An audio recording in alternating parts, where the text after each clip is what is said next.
Yun, may love shoutout Premier, ang ating agency sa Pilipinas. At nandito tayo ngayon sa sa forest pa rin. Try natin puntahan yung yung simbahan dito, yung pinakamalaking simbahan na nandito. Maraming tao, mga local. Kasi dito almost siguro mga 90% siguro Christian dito. Yung Muslim din. Mga kinakain nila dito, mga pizza, mga salad.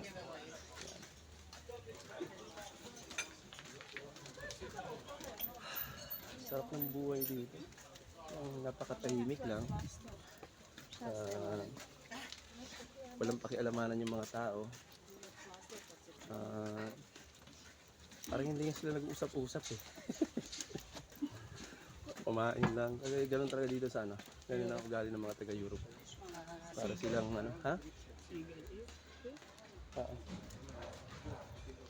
May love shoutout kay Lexter ng Naik Cavite. Yeah, kaibigan natin. Easter and Porek. Ibig sabihin talaga, nag-celebrate din sila dito ng Easter Sunday. Yan Easter Sunday. Yan may mga Easter Sunday rin.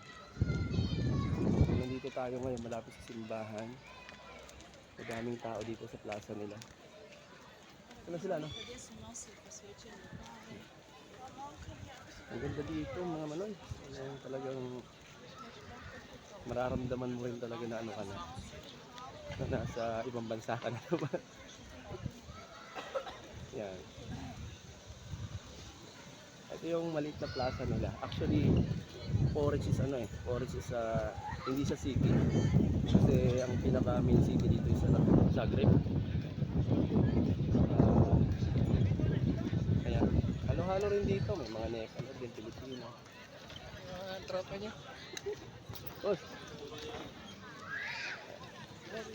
Ayan, dito na tayo sa maliit na plaza nila. Dito sa Forage. Maraming mga tao. Makain.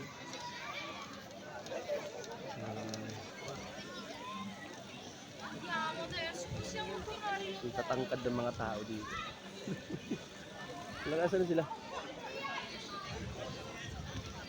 Ang ganda ng forest.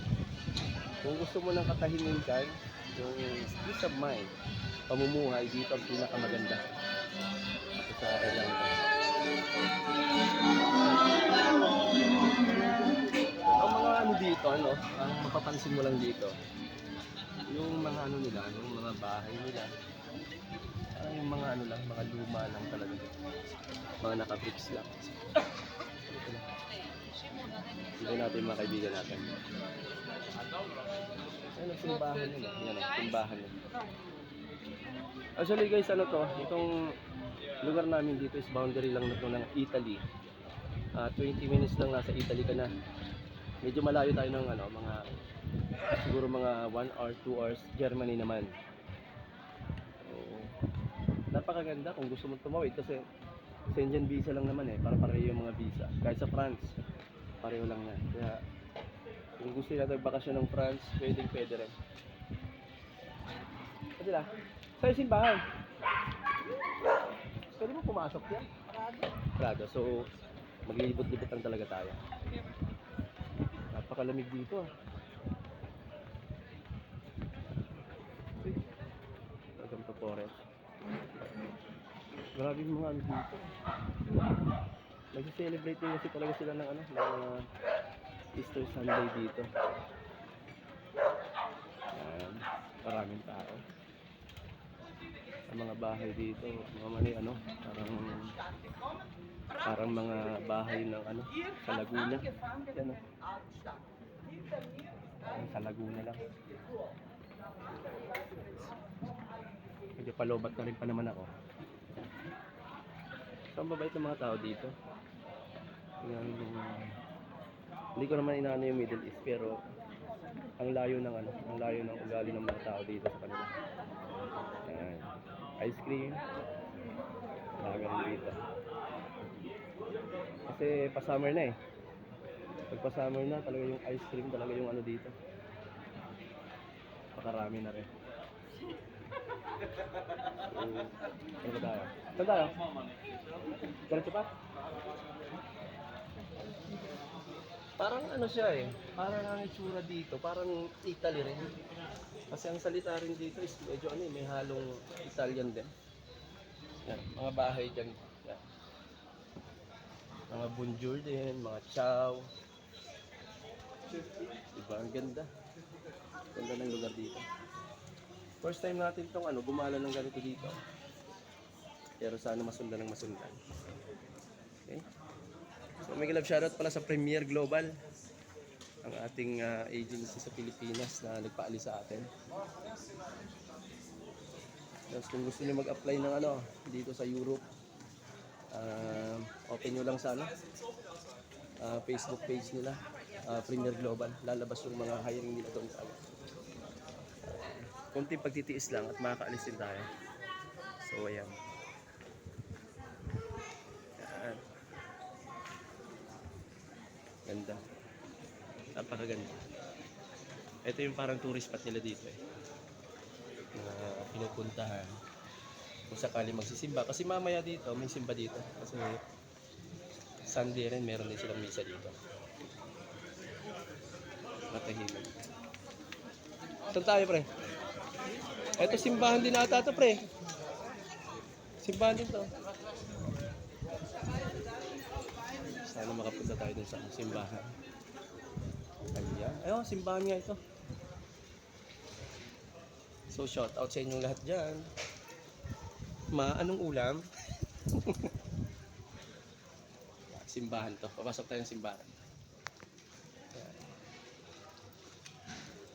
Diretso na tayo mag-upload ng mga video dito sa Europe.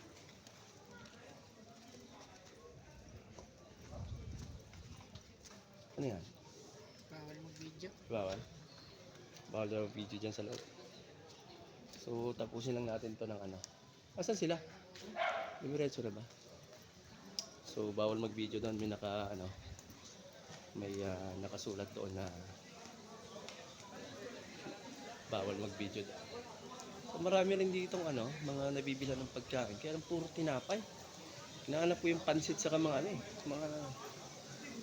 yung fried chicken na 10 piso sa sa kalye. Dito wala. Puro dito tinapay, may burgers. Mga 1 euro lang, 1.5 euro. Ang lalaki na ng mga tinapay nila. Ano na? Saan tayo? So mga manoy, binigyan ko na kayo ng update dito sa nangyari sa akin dito. At tagal ko na rin kasing hindi nakapag-upload ng video. So this is my first video here in Europe. Sana sunod-sunod na. At siyempre, mag-update palagi tayo ng YouTube channel natin. So sa mga hindi pa nakakapag-subscribe dyan please do subscribe. Then pa-like na rin, then pa-share sa mga gustong makapanood ng mga nangyayari dito sa Europe, especially dito sa Croatia. Marami yan kasi nung panahon na ako'y papunta pa lang dito, yun ang palagi kong palagi kong inaabangan yung mga vlog dito sa Europe, especially sa Croatia. So maraming salamat at hanggang dito na lang. Kita-kita tayo sa mga susunod na mga video. Paalam!